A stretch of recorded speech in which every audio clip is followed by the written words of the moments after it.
Welcome to the Profit Talks podcast, hosted by the Orange County Inland Empire SBDC Network, funded in part by the U.S. Small Business Administration and the California Office of the Small Business Advocate. This show is the go-to resource for business owners seeking empowerment, education, and resources to succeed. Join us as we connect you with experts, share the triumphs of fellow entrepreneurs, and reveal the wealth of assistance available to you today to level up your business. So let's go. Let's dive in and learn more. Welcome, everybody, to the first Profit Talks podcast, sponsored by the SBDC, the OCIE, Orange County Inland Empire version of the Small Business Development Corporation. I'm your host, Paul Roberts, and today I'm excited to have with us, I think this is the classic story. It's a love story. It's a business story. It's a husband and wife working together story. It's all of that and more. Welcome to our show, Chef. I always like to say that too. Chef Brandon Hall and his wife, Angela. Welcome, guys. Thank you for having us. So this really is all of that, isn't it? It's a journey. How long have you guys been on this journey? Take us back, Chef. How did you get started? You do a catering business. How did you get started in this? Were you in the restaurant business? Did you go study culinary somewhere here? And how did you drag your wife into this? Yeah, so actually, before I was in the culinary field, I was a contractor in Las Vegas. Grew up always having a love for food. My father cooked, my mother cooked. And I grew up watching cooking shows and just kind of always enjoyed it. Now, wait a second. Big, tough, rough guy in construction. He's sneaking off to watch them make cupcakes or foie gras or something here, right? Oh, I know. It's a weird combination, but somehow it's worked out. But yeah, I started going to culinary school while working construction. I did that for about a year at College of Southern Nevada. And, my wife and I just decided it was time for us to take that leap of faith. We wanted to move back to our roots here in Southern California. So we moved out here. I was fortunate enough to get a job at a restaurant in Long Beach called La Traviata. Now, I was really naive. I thought, well, I did some culinary school, so I'm going to go into this restaurant and I'm going to go ask for an executive chef job. Of course. Why not? Yeah. Right. Sure. So I sat down with the owner of the restaurant, who luckily we did know a bit. I told him my intentions, and he asked me, what's your experience? And I said, well, I've been to culinary school and I grew up cooking, so, I'm ready. And he said, you haven't worked in a restaurant. We can't even put you on the floor right now. Wow. I can offer you a busser position. You can learn the front of the house. Oh, my goodness. Yikes. And, I came home, and luckily my wife was supportive, and she said, of course, we're going to have to take a little bit of a step back, but have faith in you. And sure enough, it ended up being a great thing because I got to learn the front of the house. And then I got to learn some bartending aspects. I got to learn genuine hospitality. And that's two different worlds. I'm in a full disclosure. I owned a bar and restaurant for a number of years. It was like an Irish pub dressed up to sports bar, and we had food and games and mostly a bar, but we did food and everything. And then through the years, I've worked in helping other restaurants and doing other things with it, usually in the promotion part of it. The front of the house is where I felt comfortable. Greeting the customers, serving the customers, all the fun stuff. The back of the house is a nightmare. Go watch Gordon Ramsay's show or any of these other things here. That's where things break. That's where things get dirty, and that's where things get chaotic. The back of the house is really what makes the business in many ways, because you got to put up the product. But boy, that's hard to do, particularly in a successful restaurant. Sure. Well, and looking back now, and we actually have talked about this quite a bit recently, the journey kind of to where we've got has helped us so much with the catering aspect of it, because although I started at the front of the house and obviously now running the kitchen and handling a team of chefs, when we're on site for events like you, I do find myself gravitating to the front of the house. So the customers are, it's the fun stuff. Yeah, right. Absolutely. And once you build a good team and you can trust your chefs and they see the vision, and you've got that good cohesion, it gives me the ability to step outside and provide that genuine hospitality and, get to know your clients. And I think, there's so many great chefs in Orange County. I think what's really been great for us and helped us so much is having that unique one-on-one touch with our clients. So whether I'm at somebody's home and we're doing a small dinner party, being able to speak on the course and make conversation with the guests really goes, I think, just as far as the food. So those two worlds meeting has really, really been great for us. So, Angela, how did he drag you into it? I get why he wanted to do this. It was his passion. The story really does come full circle. And even to back up a little bit, further. We're high school sweethearts. We've been together. Oh my goodness, that's even more rare. Yeah, exactly. Yeah, 21 years this past September.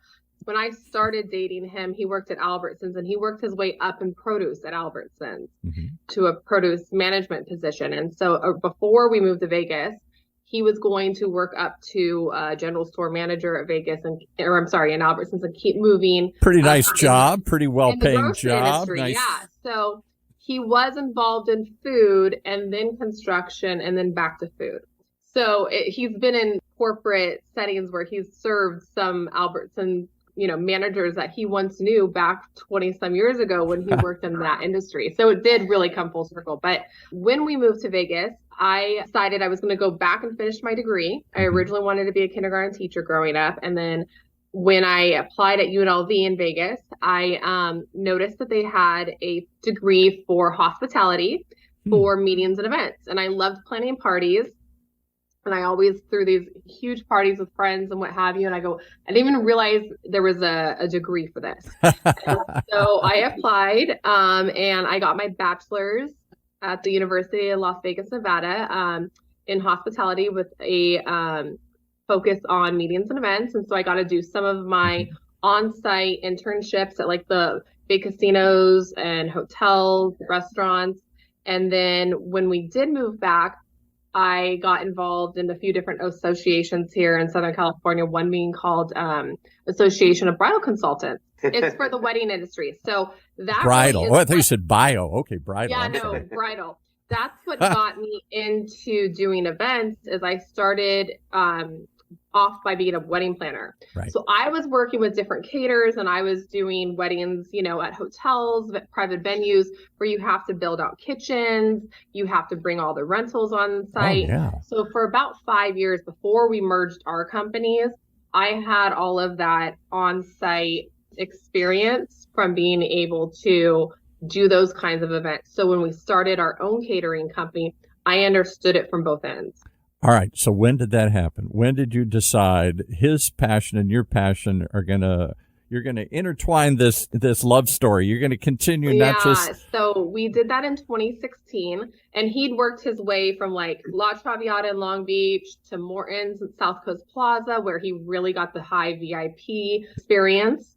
And then worked his way into being a private chef for a luxury drug rehabilitation center in San Clemente. A luxury drug rehabilitation center. High-powered people that want to come in and kick something here, and they got to live there, and you got to learn to not just please them, but you've probably got to meet certain requirements. There's probably a certain type of diet they got to eat. You're going to have his patients there, and the clientele. It's people who were CEOs, some celebrities, and so they're used certain kind of like lifestyle, food, all of that. So they're not eating peanut butter sandwiches and right, and especially when you're spending $30,000 a month to go to a facility like that, you expect high level cuisine as well. Honestly, with that job, I've worked at great restaurants and other spots, but I really felt like I learned the most at that job. Because every client had different needs that came in. That's true. So I remember there being days where somebody requested something and I would tell myself, oh, geez, I've never even cooked that. So literally I would have to find a recipe, cook it. And, you learn a lot about yourself in times like that. You learn how to cook things that maybe you weren't comfortable with. Yeah. Essentially you're trying to make people comfortable with food. They're there to get themselves better, to get healthy. So I think the food was a really great conduit to getting them back on track or getting them to a spot where they can, resume their life in a positive manner. So that was a great job. When they say like food truly feeds the soul, I mean, that job is exactly what that meaning, portrayed is getting, just like you said, like these people, some of them, like they stop eating and taking care of their bodies when they're deep in addiction. And so there were, he'd have people say to him like, oh my gosh, I haven't had a meal like this in years, or, like I haven't. Because they're high, they're whatever, or they're. They don't eat. And another really interesting thing is he really learned dietary restrictions at that job because he had so many different alcoholism to heroin addicts really differs.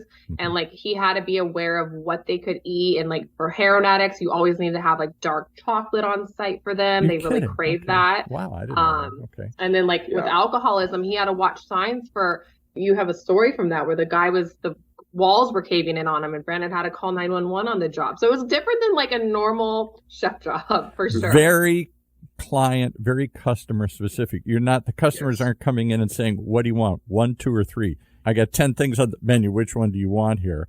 And I can modify it a little bit, but not a whole lot. This is the way we make it. As opposed to, what do you want? What do you need? What will help you on this journey? Not just what do you expect because you're in a high-priced facility, a high-class facility, but what will help you recover? How can we get your body back in shape? How can we not feed it? I would assume sugar would not be something you want to feed these people because they have an addictive personality anyway. So anything else that pumps them up, winds them up is probably part of the whole scenario of their psychological makeup that they're trying to change here. It's not just stopping a drug, it's stopping an addiction. That's a whole different thing. Well, oddly enough, you mentioned sugar, and I didn't know till obviously I worked that job. But with alcoholics specifically, we actually did want to give them sugar initially because when they're getting off of it, their bodies are so filled with sugar from the alcohol that, instantly taking that out of your body. People don't realize how much sugar is in alcohol. That's basically they take sugar and ferment it, and then the more sugar that gets eaten up, that spits out and turns into alcohol. Basically, it's an exact ratio. Fermentation. Yeah, fermentation. Right. It's a beautiful process. All right. So, wow, all of those sound like careers. Working at Albertsons, being a store manager, working at professional restaurants, and working way up from the ground up. Working at a very unique, I never even think of being a chef at a high-priced recovery center here. Why take the risk to go out and do it yourself? This is 2023 now here. There's lots of dangers. There's COVID. There's other things we've just gone through. You would think, oh, no, I'm not going to go out on my own here. I'm going to prize safety. Your wife's already out on her own doing things here. Why not have a balancing act and have It was really a really crazy pivotal moment because he was working in San Clemente at the drug rehab from like 7 a.m. to 5 p.m. and he would cook breakfast, lunch, and dinner. And he was the executive, so he was there 5 days a week. And then he would drive back to San Clemente to Costa Mesa, go to South Coast Plaza, work the evening shift at Morin's till 11, 12 at midnight, get up the next morning and do it all over again. But this is just how the world comes together. But both jobs on the same exact day, like Morton's offered him an assistant manager position, paid salary position. But it was and this is Morton's. This is a pretty high-priced location. Lowry's, or Landry's. But paid salary position, but it's, it's nights, it's weekends, it's holidays. It's a lot of time away from your family. And then the drug rehab at the same exact day offered him a management position. That same day, we also had a corporate client say, we would like you to come on and be our corporate chef. All of those offers happened in the same day. Wow. Oh, my goodness. You wait for one of those things to happen, and now 3 of them happen on the same day, the same week. We're like, these people know each other? Were they talking to each other? But yeah, it was wild. And we, weighed out all the pros and cons of each. And we said, let's just take the risk and, let's bet on ourselves and put it together. And so why? Just explain that to people. To you, it's so obvious because you've got kids too. You just told me we're doing this. We're not doing it in the studio today because one of your little ones got sick with the, what do they call it? The croup or something here? Croup cough, yeah. Croup cough. And he's 3 or 4 or something like that. But you got other ones and they go all the way up into the 20s here. You got them every couple of decade apart here or something. Yeah. Well, so, with those 2 jobs, we also occasionally on the side would do like a dinner party for someone.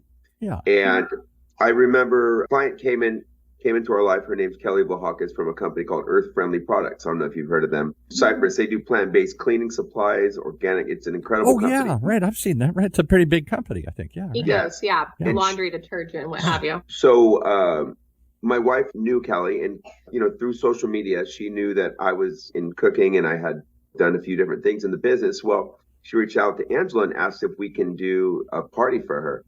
Me, I'm a self-doubter in a lot of ways. Luckily, my wife. You wouldn't know it from your resume here. I can try that. I can do this. What the heck, Well, I think a lot of times I'm driven more by the fear of failure than success.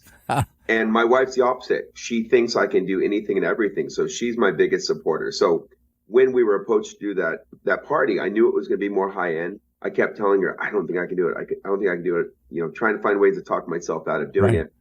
Luckily, she, Said, you got this, honey. We did the party. Of course, there was one person there that wanted our card, and we did another. Mm-hmm. And then they had friends. We did another. So I always tell people, we never sat down and said, let's start a catering company. Mm-hmm. It happened organically. And I feel like a lot of times that's when you have the best results, when things happen business-wise organically. There's a need in the market. But for us, it was one led to another, and finally something had to give. I couldn't work 5 jobs. Exactly. So I got to hone in on it again, because Small Business Development Corporation is sponsoring this show. They would argue, oh, no, you go in. They have all sorts of consultants help you do this. You write a business plan. You check out the market. You check out the competition. You get some financing in place. You maybe get a building or not. But it's a planned occurrence. It's a big step. And you, like so many entrepreneurs I've met and talked to, maybe me myself, stumble into these things thinking, I don't know if this is really it, but I like it. There's an opportunity. I'm going to try it. I'm going to dip my toe in it. And all of a sudden, pretty soon, you've jumped into the water here. You're in the deep end of the pool swimming. Do you ever go back and to yourself, not now, but during those early days, and you say, what did I do? Why didn't I stay at Morton's? Why didn't I stay at this place here? Oh, my God. Sometimes we do. And we have very humble beginnings. We can remember, like, when we, like, because it happened so organically, and, like, this is before I even had contacted SBDC. Like, this is many, many years before that. There was no business plan, but we did find our niche, and our niche was that what we were doing differently than other catering companies was, because I was an event planner and designer, the way that we were able to merge and be a one-stop shop for our clients was really ideal. Not just the food, but the whole event. Not just the food, it's everything. We bring in all the rentals, all the design, all the florals, all the settings, all the staffing, the bar.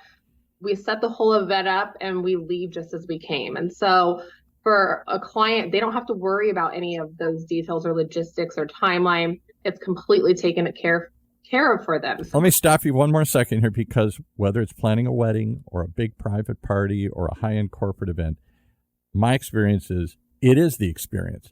The food is part of it, the flowers, but when they walk away, how did that feel?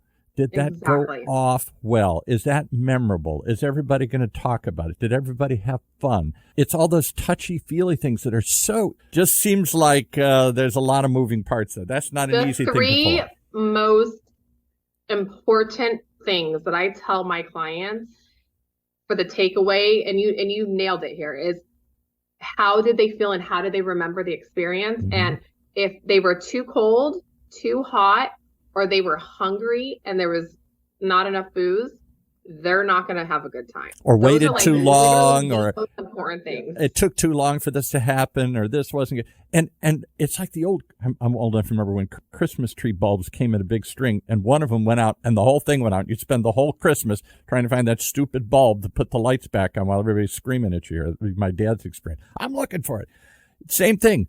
20 bulbs on the tree, 100 bulbs on the tree, the plates, the flowers, the music, the band, the food, everything else. One thing goes sour, one thing goes south. They're walking away saying, oh, that was terrible. It was cold. It was slow. They were rude. Something didn't come out right. I didn't like this. It doesn't take much to short circuit that whole experience. Oh, it's 100%. You nailed it so much. It gives me chills a bit. In our initial, before we really learned the business, got comfortable with the job, you learn from your mistakes. And there was many a times where we would get to an event, maybe an hour away from our shop. And I would ask my chef, hey, just making sure you pulled the dessert out of the freezer at the shop.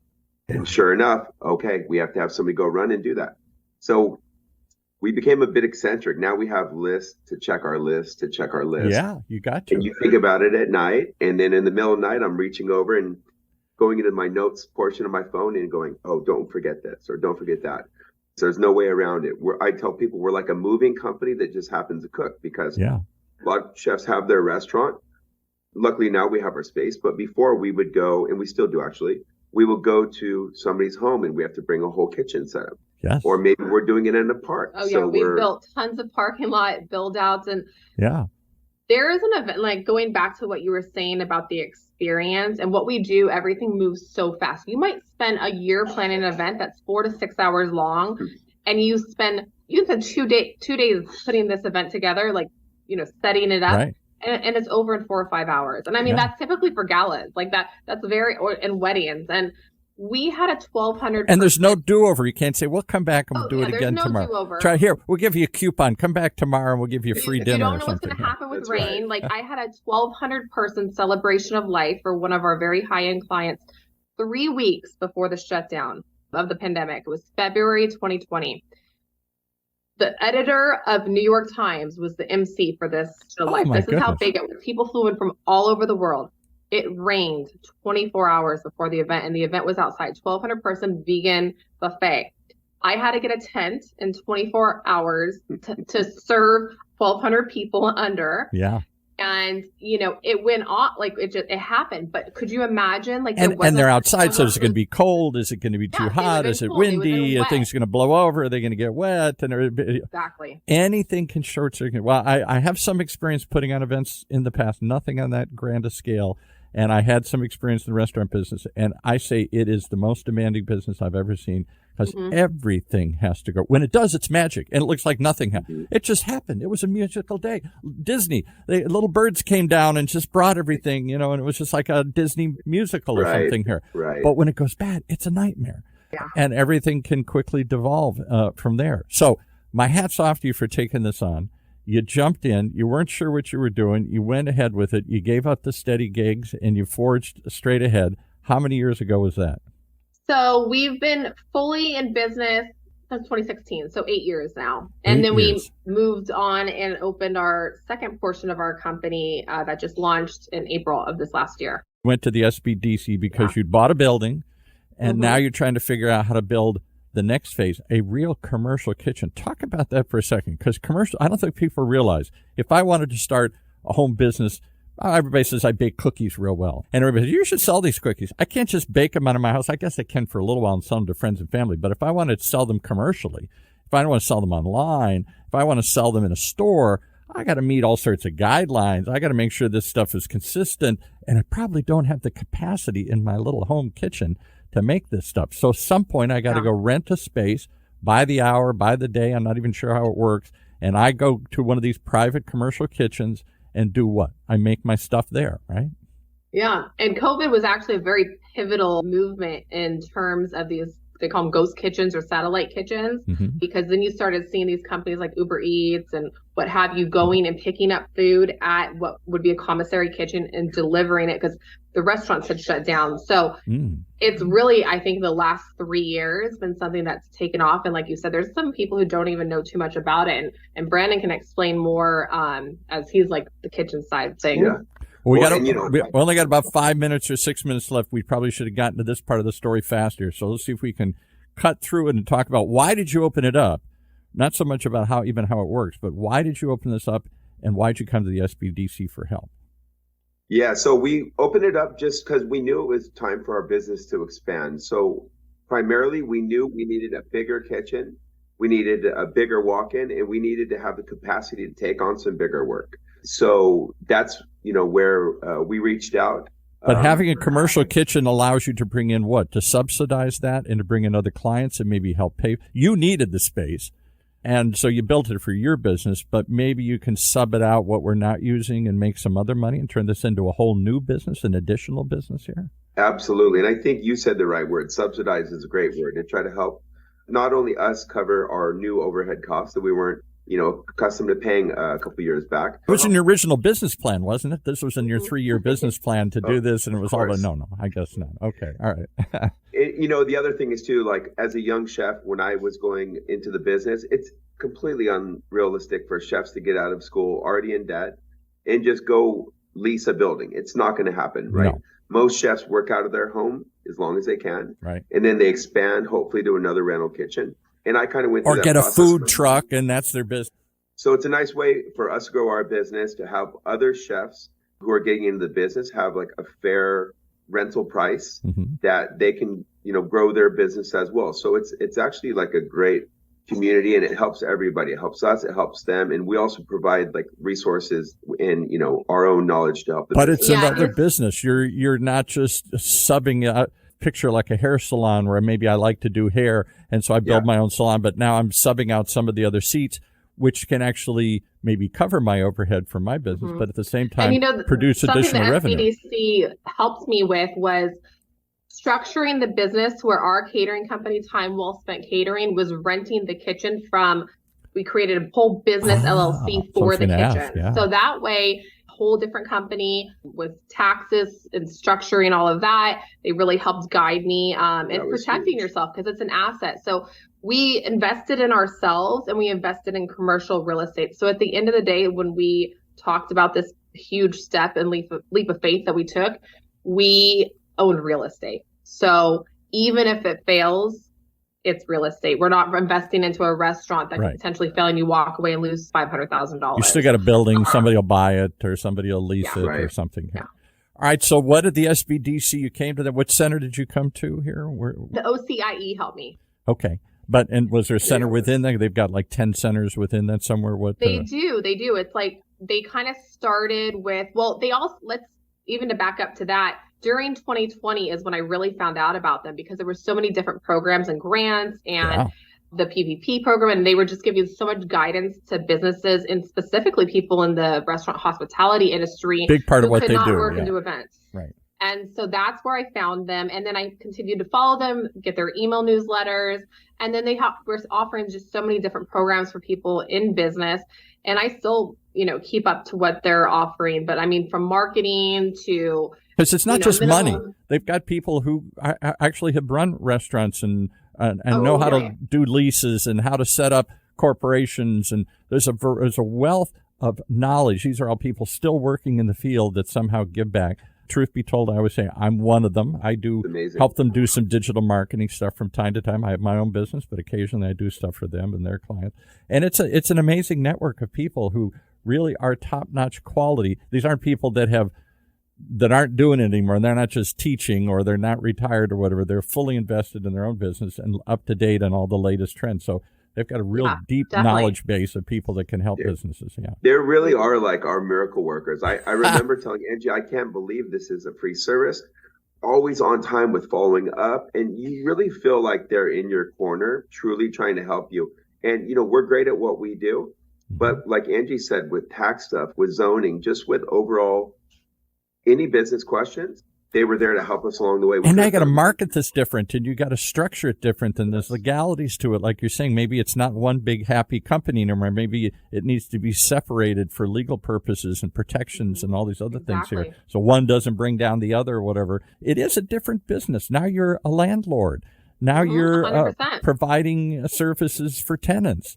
And they can be a needy group of people, or they can be a flaky group of people. They can be all sorts of groups of people. They can be wonderful too, but it's a different mentality. You're not serving the client. You're now serving whatever. You're on the other side of the equation. Yeah. And they also helped us with our grand opening, which was so wonderful. They were all just so kind. They gave us all kinds of different services for the grand opening, and got different kind of state legislative and county and city out for the grand opening. Wow. They did the red carpet and the ribbon cutting, and it was a really special event. We just did that in August. All right. So the business, do they have two separate names, or are they all the same name here? They do have two separate LLCs. Our catering company is still Time Well Spent Catering. We were going to name the kitchen a separate company, but we've kind of just kept it as Time Well Spent because essentially that's where everything runs through for booking. And spell time because it's not Time. It's like time. Yeah, time like the herb. The herb. How do you spell time? I have to think of myself. THYME. THYME. Time well spent. So there's Time Well Spent Catering, which you've been doing for a while. Now there's this building. And what city is this in? Costa Mesa, you said? Costa Mesa, yeah. And why Costa Mesa? Is that kind of that's where you live, or that's where the opportunity was? Or because I thought there is a commercial kitchen somewhere, and I think we interviewed him on one of our shows a couple of years ago. I thought there is a there's a great company, Costa Mesa, does it. Honestly, for us, I reached out to a realtor to find a building for us to lease. There was very little options out there, and he called me one day. I'll never forget this, and he said, "Have you guys ever considered buying?" Which we hadn't. It didn't seem like a reality, right? So. He ran the numbers and said, here's what you can budget. Let me do my job and let's see what we can find you. So he found us some properties, and I won't name the cities, but we'll just say they weren't the best areas. Well, sure, because you're probably not buying at the top of the market. You're trying to get in first commercial building you've ever bought. You're looking for a bargain. The bargains aren't in Costa Mesa. They're in, we'll name other cities some other day, and they'll get mad at us, but we know where they are. They're in the more rundown parts. They're in the poorer parts of the town here, right? Sure, and we were still happy. We wanted to get something. We're like, these cities aren't ideal, but you get what your budget allows, right? Well, I'll never forget. He called me and he said, "Hey, in Angela, we have a spot in Costa Mesa I'd like to show you." I thought, Costa Mesa? I like Costa Mesa. So we get to the building. Newport Beach, Huntington Beach, Irvine. You're kind of not far away from all these. These are big restaurants and big areas and big corporate enterprises. Yeah. Yeah. Well, and when we pulled up, I saw the building. I was like, oh my gosh, there's no way we can afford this. Sure enough, we went through it, walked the space.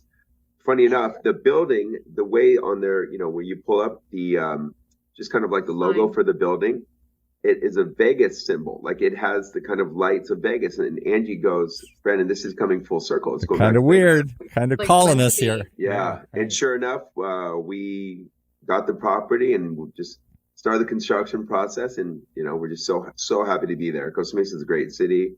Everybody's been great to work with. So we're very excited. A high-end, like you were saying, corporations, like tour. People don't realize it's besides Anaheim, it's like the second fastest growing tourism city. You've got the Orange County Fair. You're right by the fairgrounds. You have South Coast Plaza, one of the largest malls in America. Exactly. One of the wealthiest. Culture. Yeah. Certainly generates the most income. It may not be in terms of footprint the largest. You got the Mall of America, but in terms of revenue that generate. The revenue. Yeah.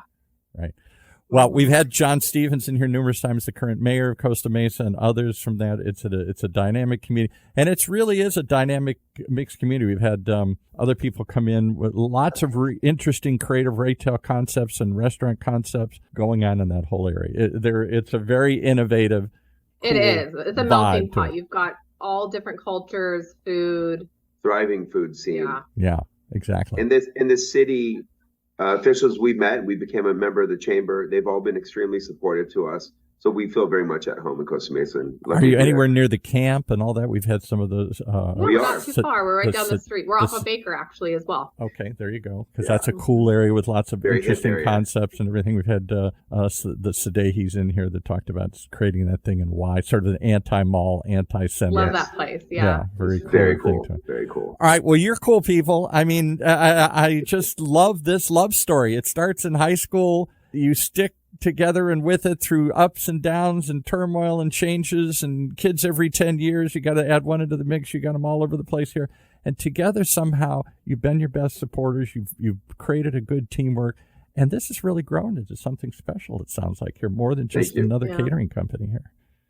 Thank you so much. We appreciate that. Well, hopefully when we talk to you again in 5 years, we'll have our venue. Well, in a year for sure. You got to come back in a year. You're the first guest on the show, so you got to come back in the year and tell us. That's the tradition. Whoever the first guest is always gets to come back 1 year from now. So I look forward to hearing from you in October of 2024 and see how the commercial kitchen's grown. Any other plans? Quickly, in a minute or two, where does this go from here? It's just trying to consolidate it, make these two things happen. You seem to suggest you open the door. We'll tell you what else is coming here. Is there a big event space? Or is there something else happening here? I don't know. What's the future? We're in the process of zoning right now with the city for our front space, for renting it out for podcasts, for video content, for private meeting space. So we can hold about 30 there in the front room. Private dinners, pop-up dinners with chefs. There's a window that looks into the kitchen from the dining space. Oh, that's cool. So it's a whole chef-driven experience. So it could be an event space. It could be where I do. It exactly is what we built it out for. The 5-year plan, though, that we're going to make happen is we would love to eventually get a wedding venue to where we can host guests for the weekend. They can stay on property. Wow. It'll be chef-driven meals for the guests. We'll have little bungalows for them and just create a beautiful wedding venue to where it can be a space for people to just really come enjoy themselves. Yeah. And I never heard of such a thing. Usually you take a blank ballroom or a blank something and you turn it into your dream wedding and you decorate it and you do this, but it's a lot of effort to create. You basically go find an empty box somewhere and then you bring in the food and the decorations and the music and everything else here. And then they come in and they leave and maybe they're staying down the street at some hotel or whatever, or maybe they're in the hotel ballroom, but I've never heard of a place like that, little cottages. Yeah, there's a few. I mean, they definitely exist, and I think it's an experience that a lot of brides and grooms are now wanting to give their family for the whole weekend and bring them all together and have that kind of really unique experience. Well, that's it. It's been a great experience meeting you two. You specialize in creating great experiences. Your life has turned into this amazing journey of an experience where you've gone through all these ups and downs and changes along the way here. It sounds like it just keeps growing, like your family, like your businesses. I'm amazed to see where this all goes. Thank you so much. Give us the websites. How do they find you? And then we'll wrap it up here. Yeah, you can find us at www.timewellspentcatering.com, like the herb, THYME. And then we're on Facebook and Instagram, and our Instagram is Time Well Spent OC. Okay. Well, it's been time well spent with you today here. Thank you for joining us. Thank you. Chef Brendan Hall and his wife on Time Well Spent. Thank you so much for joining us. Thank you. Thank you.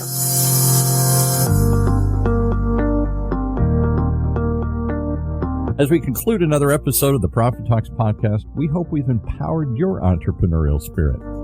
Reach out to us to connect with our experts, and let's take your business to the next level. Keep those dreams alive, keep pushing forward, and stay tuned for more. And if you liked what you heard in today's podcast and you want your business to reach new heights, just contact us at profittalkspodcast.org or call us at 1-800-616-7232. That's 1-800-616-7232. So until next time, keep thriving.